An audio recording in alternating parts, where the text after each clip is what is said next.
It was 12:30 a.m. Our old van crawled up a narrow mountain road on the border between Nagano and Yamanashi. Inside the car was the usual atmosphere for the three of us. Masaki, driving with an energy drink in one hand, grinned at me through the rearview mirror. Bro, tonight's video is gonna blow up for real. An abandoned amusement park?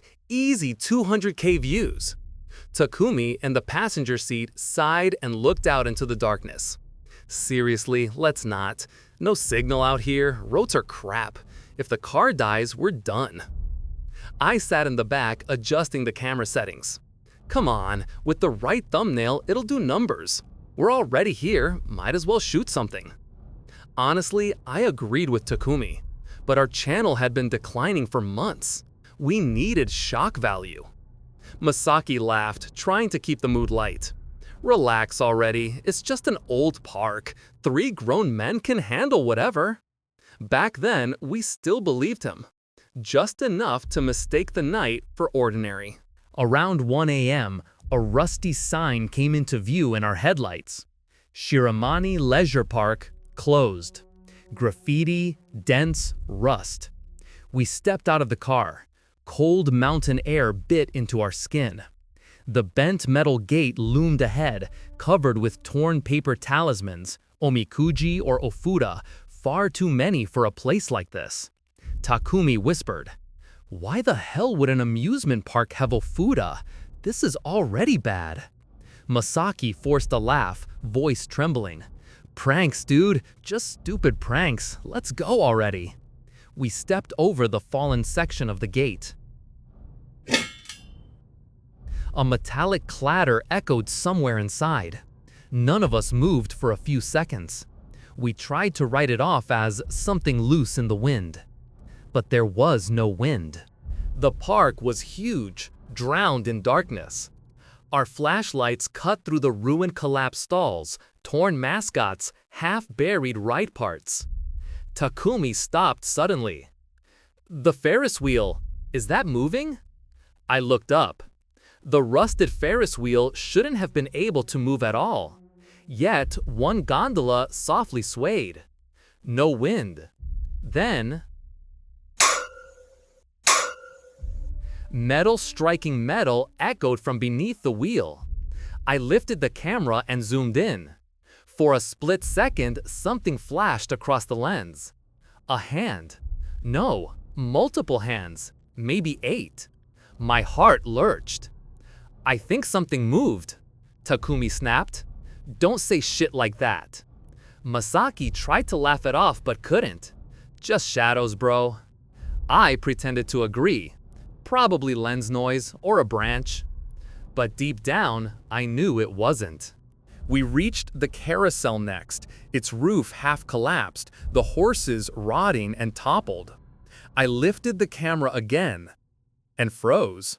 Between the horses stood a figure, not moving, just smiling. Its mouth stretched impossibly wide, yet its eyes stared somewhere completely different, as if looking at something behind me. I lowered the camera. Nothing there. Raised it. There it was. Lowered it. Gone. Masaki noticed my expression. "Yo, what's wrong?" Something's showing up only on the camera. Before I could say more, something shifted deeper in the merry-go-round. And then, a white arm slowly slithered out from behind a broken horse. Then another. Then another. 8 in total. All human arms. All moving with unnatural, jointless motions. That was the moment. We stopped pretending we were alone. We sprinted. The ground was uneven, littered with wood splinters and broken metal pieces.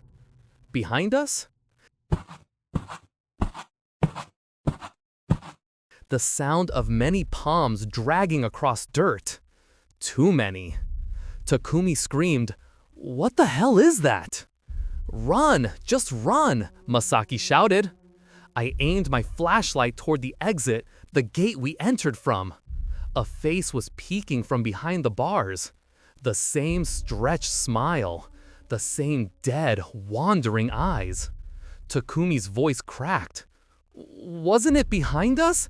How was it already there? There was no answer that wouldn't destroy our sanity. Metal groaning echoed from the Ferris wheel. Masaki swung his light backward. The creature crawled toward us, 8 pill arms spreading over the ground like a spider. Its mouth fixed in a grin far too wide. Its eyes misaligned like broken marbles. Masaki screamed, "No! Stay back!" One arm shot forward, unnaturally fast, and wrapped around his ankle. "Masaki!" I shouted. He fell, screaming, scraping at the dirt as he was dragged toward the darkness beneath the Ferris wheel.